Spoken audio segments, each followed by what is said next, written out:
Bonjour chers compatriotes, je suis Albert Kokolomami. Je fais cette vidéo pour m'adresser à Mukuna et à tous ceux qui les soutiennent. Je le fais parce que je suis congolais et que j'aime mon pays, et aussi parce que je suis chrétien catholique. Avant de m'adresser directement à Mukuna, je voudrais souligner un détail très important, et c'est à l'intention de ceux qui les soutiennent. Tout Congolais qui sait à quel prix nous avons acquis les élections qui ont conduit Faty au pouvoir ne peut pas se permettre de soutenir Mukuna. Nous sommes dans une démocratie, chacun est libre de prendre la position qu'il veut. Je ne peux donc pas vous en vouloir.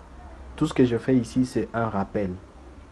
Mukuna, la première chose que je vais te demander ici, c'est d'arrêter de parler d'éveil patriotique. Pour parler d'éveil patriotique, on doit avoir une conduite irréprochable. À défaut, être honnête, être cohérent, être sérieux, même dans la moindre mesure. Tout ce qui t'arrive aujourd'hui, c'est le prix du mal que tu as imposé à ces peuples. Mukuna, Biliaki Yobikoki. Pour moi, il y a plusieurs honnêtes Congolais qui peuvent parler d'éveil patriotique, mais pas toi. Nous connaissons toutes les positions que tu as prises dans ce pays. Nous connaissons tout ce que tu as défendu. Arrête-nous donc cette distraction.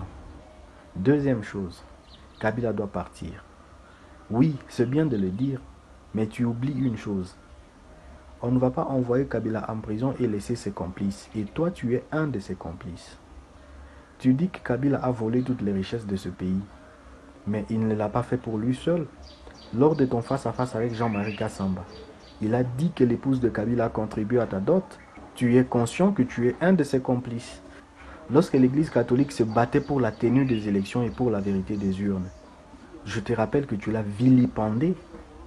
Tu as tout fait pour monter le peuple contre elle, mais malheureusement pour toi, ça n'a pas marché.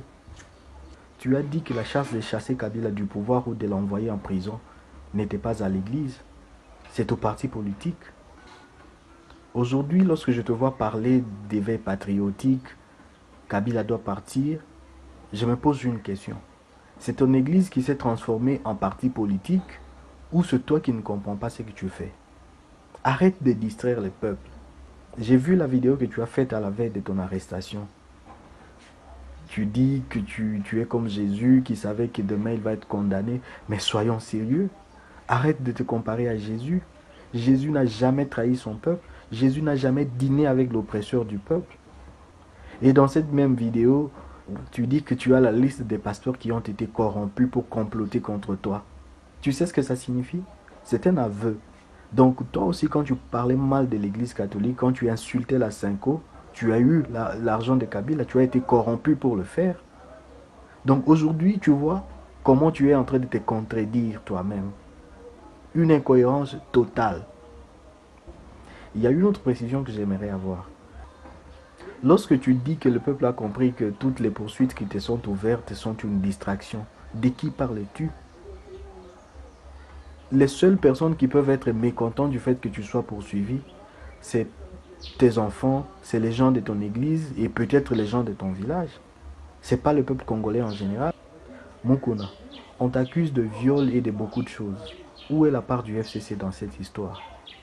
Au lieu de te mettre à raconter n'importe quoi, je pense que tu devrais te concentrer pour trouver des arguments qui puissent te permettre de t'en sortir indemne.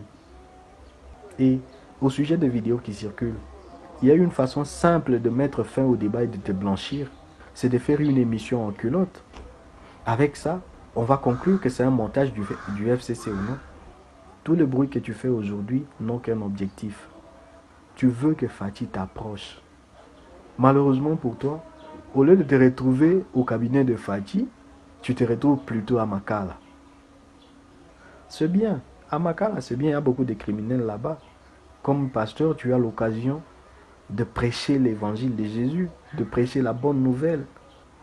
Si à la fin de ce dossier, le juge est convaincu de ta culpabilité et te condamne, personnellement, je serai très heureux et je pense que je vais prendre du champagne. Bon séjour à Makala et n'oublie pas de saluer Vital Kamerhe de ma part.